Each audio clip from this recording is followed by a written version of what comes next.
Selamat berjumpa kembali Capsicum Anam Channel. Kecelakaan lalu lintas truk pengangkut cabai di Tol Weleri, Jawa Tengah, kilometer 374. Truk pengangkut cabai berasal dari Malang, Jawa Timur untuk dikirim tujuan ke Jakarta. Nomor polisi diketahui N9005UZ.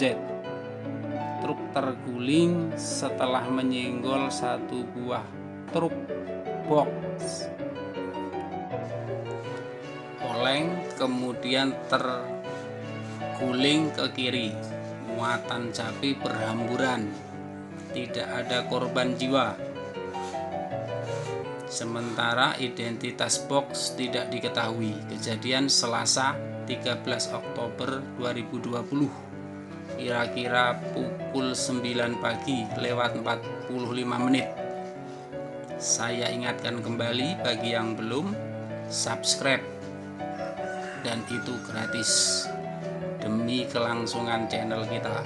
Tekan tombol lonceng agar Anda yang pertama kali mendapatkan informasi. Like, share, barangkali ada teman dan saudara kita membutuhkan informasi laka lantas ini. Terima kasih telah menonton.